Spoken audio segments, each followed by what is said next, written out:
Hello everyone, and welcome back to The Apex, a weekly conversation with the titans and tastemakers of the automotive world. Our guest this week is Sam Fane, car enthusiast, media personality, and quite literally the driving force behind the hugely popular YouTube channel Seen Through Glass. Having started his channel in 2014, Sam has risen to fame as one of the car community's most prominent voices, producing a stream of high-quality automotive videos and podcasts which would put many major studios to shame.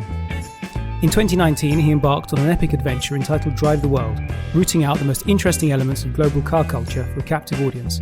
We've managed to catch him today for a discussion about all things cars, and we're very excited to have him on the show. Sam, welcome to the Apex. It's quite the intro. I'm worried I'm not going to live up to the billing, but thank you so much for having me. We always like to build people up. So my first question is, could you tell us about your formative car experiences and how you got interested in cars? Yeah, I mean, I think my earliest road car memories were actually highly illegally sitting on my mum's lap in some kind of Audi cabriolet driving. I'll pretend like they weren't country roads. We can say that they were private roads, but they were definitely country roads. And yeah, I think, so from day dot, she's the petrol head in the family, and that's how I kind of got into the road car side. But truth be told, really my passion started with motorsport and mostly Formula One. And that was my obsession really up until, 12, 13 years old. I mean, it's still an obsession today, but the road cars came late. So even though I was doing highly illegal activities at a young age, that didn't really take truth until I got my driver's license at 17, 18 years old. So a lot of the really early stuff was all on track and mainly Formula One. Okay, interesting. And talking about the Seen Through Glass YouTube channel, you've described it in jest on your website as a dodgy rip-off of the old Top Gear, quote unquote. Of course, it's much more than that, but I thought that was quite an interesting statement. Is there something about older motoring journalism that you try to evoke or that appeals to you? Definitely not the journalism part. I try and steer clear of being too journalistic because I didn't train to be a journalist. I don't pretend to try and be a journalist. So for me, it's the road trips, it's the challenges, that old Top Gear format of guys having fun in cars or having fun adventures in the car is what I wanted to capture. Because obviously when that sort of version of the show ended, there was a gaping hole in my automotive life, and so I thought, heck, maybe I'll go and fill it myself. So yeah, that's what I sort of, when I make that comment, is what I'm hinting towards, is that I'm trying to do those big epic adventures that I think we all enjoyed watching so much on the TV those years ago. Naturally, because of the beast that is YouTube, I end up doing the odd car review, and I definitely steer clear from the old journalistic tendencies because I don't have the ability, but also it's not the kind of content I consume. So everything's a bit more lighthearted, I think. And so that kind of leads me on to my next question, which is kind of asking for your take on where car media is today. Do you think the emergence of the influencer has been a response to where car journalism was, for example, when you started, or do you think it's more about this new tech that people have the ability to publish themselves and find followers and just talk about what they love?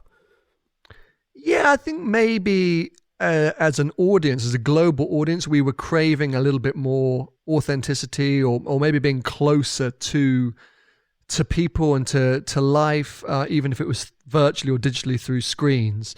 I think, journalism and traditional media had become so formulaic and so, whilst it was enjoyable, we sort of knew what we were getting. And when social media really started to gather pace, it allowed us into people's lives. It allowed us behind the scenes of so many different aspects. As a Formula One nut, Twitter suddenly opened up the world of Formula One massively for me. And I think that was the same with maybe car journalism. Shmee 150s arguably was the sort of the forefather in terms of supercar vlogging rather than supercar reviews. And suddenly we got this kind of look into what it would be like to live with a supercar, or to attend a supercar launch event, which journalists never really had the chance or never really showed us. It was just, this was the car and it understeered here and it felt good there. And I didn't really care, if I'm honest. I just wanted to know what it was like to turn up to a bar in the south of France in an Audi R8. What would that be like? And YouTube and Instagram that gave me that kind of insight. It's really, we're all peeping Toms these days. Yeah. And if you're into cars, that was a great thing to be able to do. is a beer peeping Tom into the world of supercar ownership and stuff. So that's how I think it changed, and it forced traditional media to have to change as well. If you look at the likes of Carfection or Drive Tribe or now Autocar, everyone's doing things differently now, and they've had to change that. And I think it's good. I think it's great. I'm all for it. And there wasn't really a blueprint when you guys started out as to what this new kind of media would look like. So you kind of watch some of the early videos, you can see people trying all sorts of things just to see if it gets a reaction.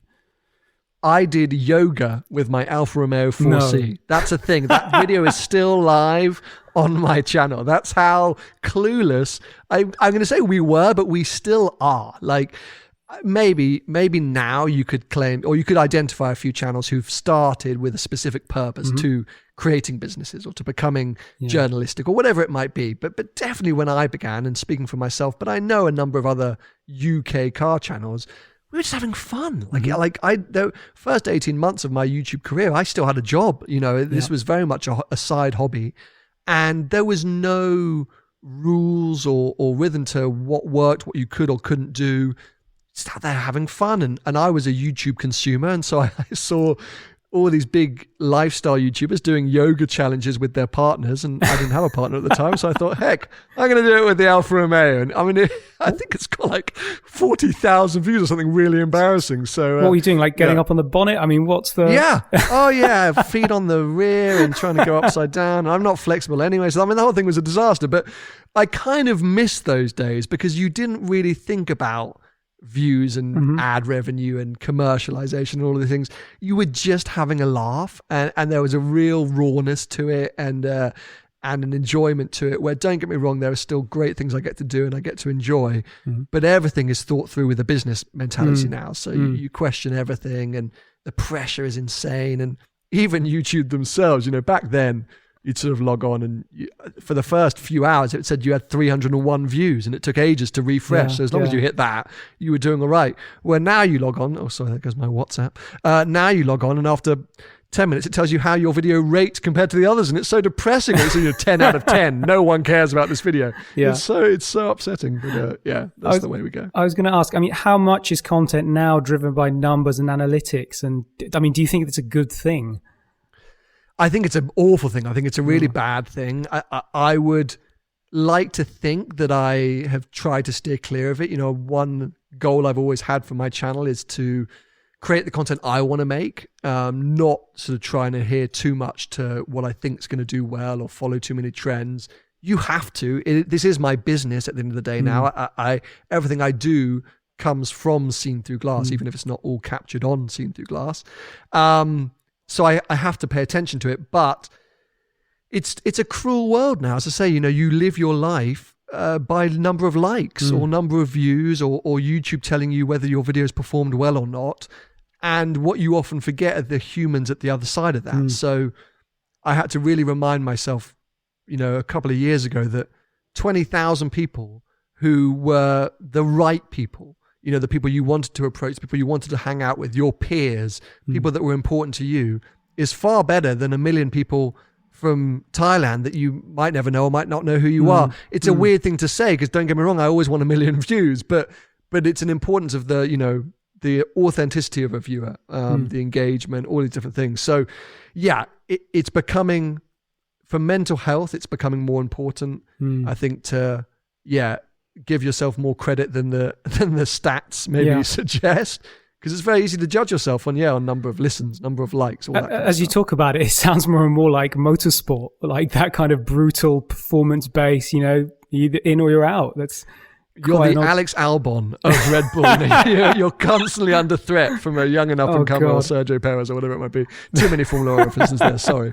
But that's how it feels, and over the last 5 years, we've gone from the number of UK or European supercar vloggers to give us our niche. I could count on my hand to now hundreds. There are channels that I get told about which I've never heard of before that have hundreds of thousands of subscribers and are operating in the same space as me. So it's mad, and therefore it's become more competitive. And back in the day, as I mentioned, I'd do yoga with my Alpha or whatever invite came in, I said yes, because hey, I just was into cars. And if someone said, you want to come and check out my collection of old Volkswagens, I was like, sure. Now my first question is, have you reached out to anyone else? Yeah. Has anyone else filmed this recently? Yeah. Because unfortunately, that's how we have to judge what content is worth making. That's a really interesting insight. And maybe for listeners who might not be so au fait with what goes into making your kind of content, how difficult is it to consistently put out high quality content? And could you give us an idea of what your workload looks like, what a YouTuber's workload looks like? Yeah, I mean, I signed myself up for for a never-ending mission. You know, I think you can get away on YouTube with filming everything on a mobile phone, and actually, there are lots of channels out there who are much more successful than me that do that. But I unfortunately have an obsession with a high aesthetic value and quality, and so therefore, I spend a lot of my time trying to ensure that the content I put out is high quality, and if I'm filming your car, I want you to be proud of the content I'm making. I don't want somebody to say, oh yeah, this kid came along and filmed my car and the video's awful. I want you to be proud of it. So I spend a lot of effort on that. So for example, a traditional car review, I'm turning up to drive a car and film it. That's probably 4 to 6 hours worth of filming. That's multiple cameras on the car, finding locations to pull over and get beautiful shots of the car statically, thinking of what I'm going to say, experiencing the car so I know what to say. So yeah, about 4 to 6 hours worth of filming, which is probably 3 to 4 hours worth of editing. So, that's obviously your full day's work, but in and between that, you've got the research beforehand, you've got the travel time to get there, you've got the managing of the expectations of the person when you arrive, because often they just want to hang out and talk when actually you've got a job to do. Yeah. You've got weather, you've got cameras falling apart, you've got finding those quiet locations. So it is usually, I would say, 2.5 days per video of my week. And that can be shorter, can be a lot longer as well. Yeah, it's like a one-man BBC there. Yeah, I mean, that's the thing is, I'm silly because I probably should just turn up with one camera and hold it in my hand and just talk, nonsense. But I just like to try and produce something that looks and feels great and that I'm proud of. And as the years have gone on, I've pushed myself further and further to create more and more sort of epic content, which means that I had to have to work harder and harder to create more. And it's a stressful thing, actually. And YouTube is not kind in that sense because there was a great quote by a guy, he goes by Gary V online. He's a sort of inspirational businessman, puts out all these sort of philosophical quotes. And somebody asked him, quantity over quality. My remit is always quality over quantity. But he said, no, you've got to go quantity because quality is different in everyone's eyes, right? So what one person thinks is subjective, there you go. What one person thinks is quality, the other person wouldn't. So it's a weird thing to strive for on YouTube, but it's important to me. And yeah, as I say, I want to be proud of every piece of content I make and release. Try and put as much as I can into it. So speaking of epic content, I think we should talk a bit about Drive the World, because that was quite a major piece of content on your channel. Could you tell us first of all what the idea was behind that? I mean, the name is obvious, but what was your kind of pitch when you started doing it? So I think this was year 3 or 4 of me being a sort of professional full-time YouTuber. 2018 we're talking about, and I was kind of looking at it going, well, now there's more and more people doing the same thing as me, and I've done the same thing for 3 years, the same format of buy a car, take it through Europe, modify it, go to the UK car events. It just was a very similar formula, and it was great, but it was a bit repetitive. And because there were more people doing it, I wanted to do something different. I wanted to push myself, try something different. And one thing that had always performed very well on the channel was travel. If I'd done a travel series, whether I'd gone off to LA for a couple of months or gone around Italy for a couple of months, that sort of storyline had always performed well. So it was, how do I take that and kind of follow up from it, but also max it out? And initially it was like, oh, well, it would be cool if I visited every continent. Maybe I could do that and split it up into series. And I don't really know how that kind of evolved into, let's just go for on the road for 12 months and circumnavigate the world. and the sort of point being to really discover what car culture was like in all these different countries that were watching my channel. Because YouTube's great. It gives you an insight into where your viewers are. They give you a breakdown. 6% came from Cambodia and all these different things. And I thought, wow, what is a seen through glass viewer in Cambodia like? I don't know why I'm using Cambodia as a reference because I didn't go there, but the point being, that I just wanted to know what it meant to be a petrol head in these different parts of the world. So did any locations or communities kind of take you by surprise? What were your favorite examples of car culture that you came across that you maybe didn't expect?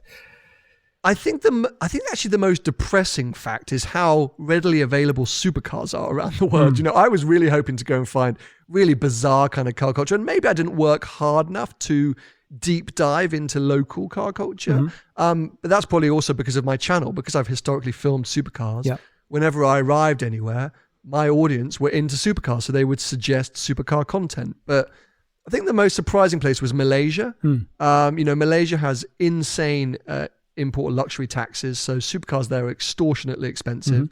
But my God, do they have some? You know, lurking around in hidden car collections or dealerships. You know, beautiful, incredibly rare cars that were for sale or owned, and that kind of blew my mind as to the amount of money that they cost. But then on a sort of grassroots level, you had guys that couldn't afford that, but were hugely passionate, modifying the hell out of Golf Rs and Subarus and things that you'd never really heard of. And they were so passionate and so knowledgeable and absolutely loving life and enthusiastic. And, you know, they didn't really care or aspire to have these kind of ludicrously priced supercars. They were just, you know, doing their own thing. And I went to a Cars and Coffee event, or Cars and Copy, they called it locally.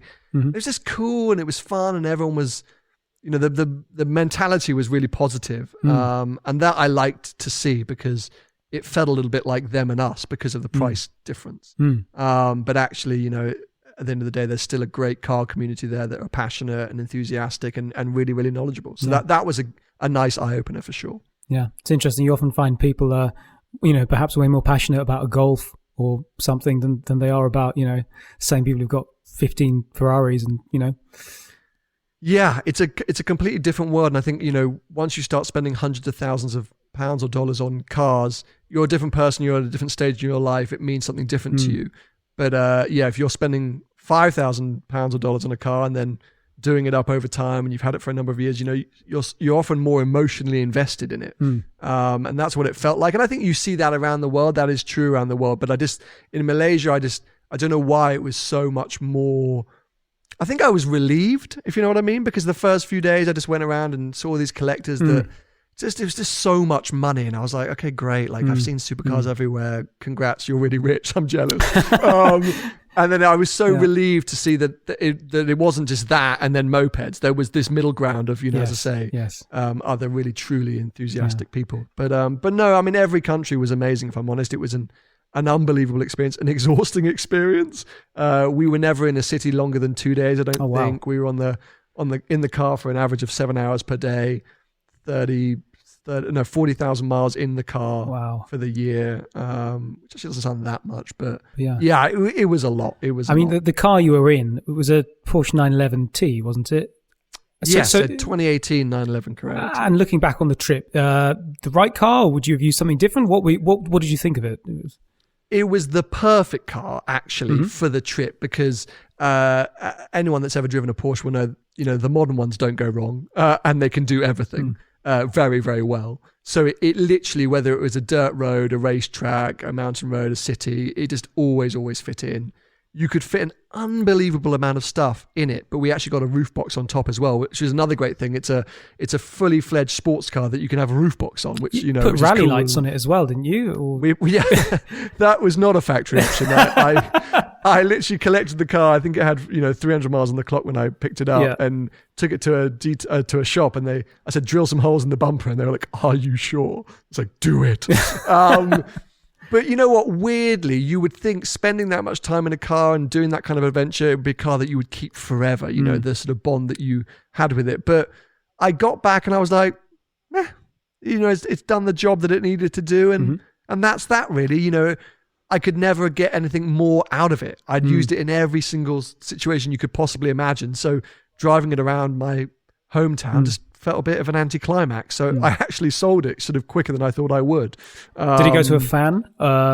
Someone who watched the series? It didn't. It actually initially went to someone who had no idea what it was, who just wanted a summer car. Yeah. It then ended up at a dealership that were fans, and they were desperate for me to buy it back. So I was like, firstly, I don't have that kind of money, and secondly, no, I've spent enough time in that car. Thank you very much. Yeah. But yeah, it was great. I mean, I ruined everyone in my life's life for about 6 months trying to decide what car to take on that trip. Yeah. But the 911 was fantastic because, on social media, the thought of driving around the world, in inverted commas, in a Porsche 911 sounds extreme. But as I say, if you've spent time in a modern Porsche, it's actually not that extreme. But the idea sounds extreme, which is kind of, what I wanted and what I needed for the trip to have a big impact online. So talking a bit about cars, what's in your garage at the moment? And have you held on to anything from your younger years? So the sort of long-standing member is a manual Ferrari 360 Modena, which I've had now for like 4 years, I think. And that is my sort of obsession. I am a Ferrari lover. Believe me, cut me and I bleed Ferrari is what I meant to say. Yeah. And 360 was kind of the car on the roads as I was growing up. So I love that thing. It's really going nowhere. I kind of want to be able to hand it down to my grandkids should I live long enough. So that's the main keeper. And then everything else kind of comes and goes. I literally just picked up a beautiful Jaguar F-Type R from Jaguar themselves. They've lent me that car indefinitely because I am on the hunt to buy my own. And they said, well, while you're on the hunt, why don't we lend you one? So I said, that sounds like too good a deal to ignore. I think you owned one in the past, didn't you? I seem to remember I did. Yeah. So I had an original F-Type R when they first launched, the really scary rear-wheel drive one that tried to kill you if there was even the murmur of rain. Oh, love Jaguars. So good. But I sold it and regretted it instantly. And for 4 years, I've toyed with the idea of buying one back. Yeah. And so I finally decided this would be the year I'd buy one. But I need to sell some bits first because there is more downstairs. I'm sorry, I'm at my studio at the moment. I keep the cars downstairs, so that's why I referenced it that way. But there's some more cars here. So I need to sell them first before I can buy another one. But Jaguar very kindly allowed me to borrow theirs whilst I'm sorting out my finances. So the 360, the F-Type, I've got a 996 generation Porsche 911. It's their 40th anniversary model, so it's a bit of a special edition. You got a few nice options on there. It was my chance to experience a slightly older Porsche. And an Abarth 595 Competizione, which I'm trying to make into a little track car because I want to do some more track driving. And the dog's car / the family car is a BMW X3. So I sound like this kind of obsessive collector. I'm not rich enough to have all these cars. I don't really know how I've ended up with them all. But it is great fun, and I genuinely don't have enough time to drive them. So anyone who wants to get involved and help keep them all running, please let me know. I was more than welcome to borrow the keys. Yeah, I was going to ask. I mean, do you see yourself as a collector or more of an enthusiast? I know that there are some YouTube figures who are, quite deliberately building a collection, and they want to kind of enter that world of, well, the world of collectors. But what's your position on it? I'm an over-leveraged enthusiast, 100%. Join the club. As my finance company, do remind me. I think that, I've openly said the 911 and the Abarth are the first time I've ever bought cars for content. I've always bought the cars that I wanted and just made content with them. And if people enjoyed it, then great. But coming out of lockdown, obviously the coronavirus lockdown we had here in the UK, I wanted to try something different. And so went out to buy cars for content. And it's been a great experience, and I'm still really enjoying it. But it's meant that I've just ended up with loads of cars, which kind of seems silly. So yes, that will change, and I will always, I think 2 cars is enough for me. I think more than 2. You are then trying to be a collector, which I'm not in that game, if I'm honest. So entering the realm of fantasy, I mean, what would you currently buy if you had the means? Let's say 2, 3 cars. Just put the current garage to the side and just you're going out and you're getting something. I think if money was no option, it would be a variation of what I've already got. I'd have a 360 Challenge Stradale because that's my all-time dream car. I'd have an F-Type Project 7 because that's my dream F-Type. And I'd have a new 911 Speedster, the most recent 911 Speedster, because that's probably my dream Porsche. So it's not too different to what I got now, but just like better versions of what I've got now. Would you ever dip your toes into the world of worthy classics, or is that a sort of step too far? I would love to. I'm just not sure I'm brave enough. and with the amount of miles that I do, it's an extreme sport. It's an extreme sport. Yeah. So hey, at some point when I can be relaxed enough to break down on the way to my next video shoot, I will.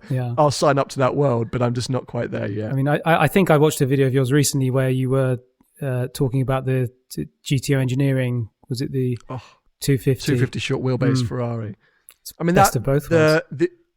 The original 250 short wheelbase was forever my Euro Millions car, you know, because, you know, who's got 15 million lying around to buy cars with? So I always said if I won the Euro Millions, I'd go and buy one of those straight away.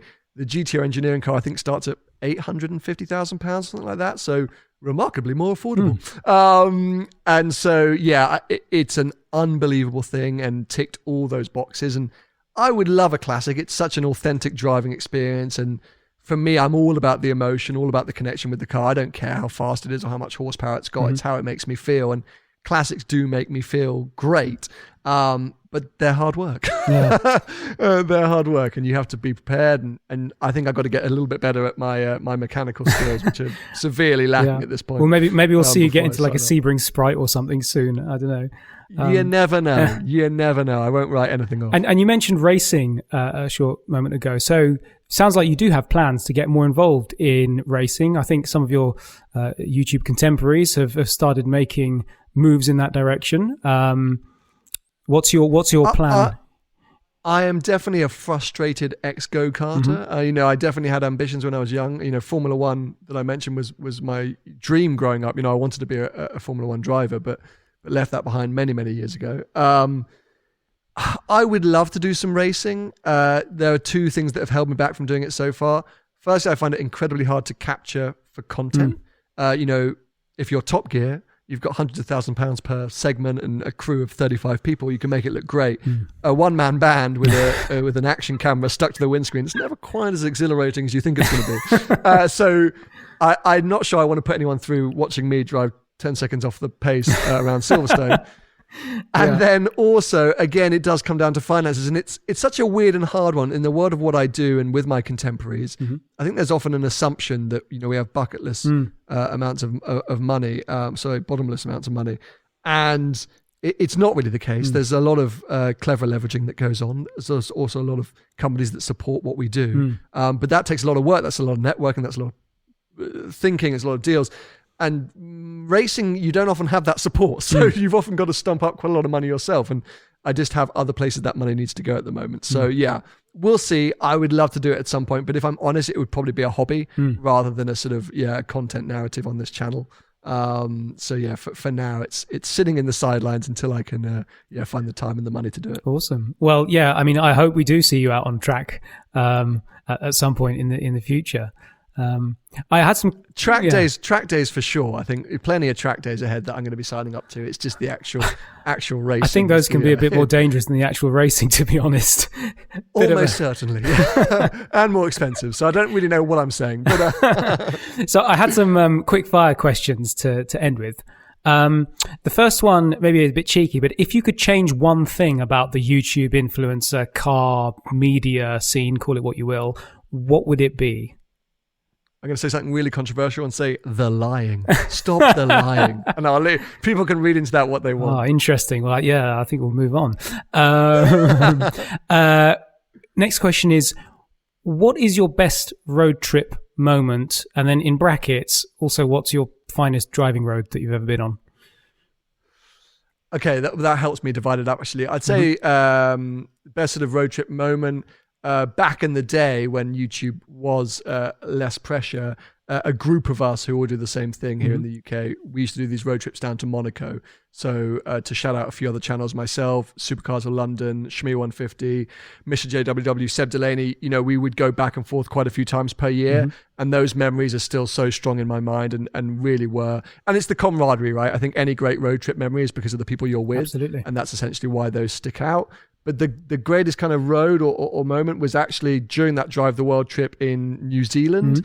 On the North Island, I was in a beautiful Bentley Continental GT, and we were driving down the kind of the north, the sort of east coast, I suppose, of the North Island, and struck upon, I'm going to forget its name now, Thermal Explorer Highway, I think.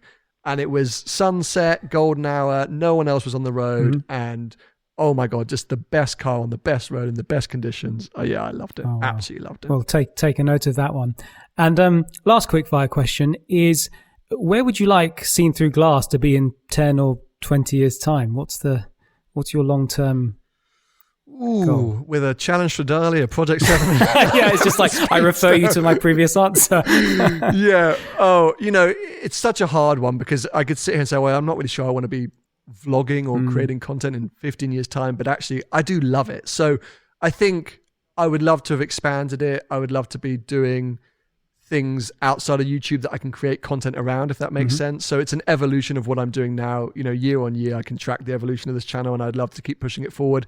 But fundamentally, heart of heart, being involved with Formula One a bit closer, it is really my true passion and love. So if I can move this channel towards getting more involved with that sport, I'd be very, very happy. Well, fingers crossed for that. Sadly, we're up on time. So that just leaves me to thank you very much for your time today, Sam, and for such an interesting chat. Thank you for having me on. I've really enjoyed it. Thank you. The Apex is powered by Custodian, a new platform for car enthusiasts designed to help you manage your car from anywhere.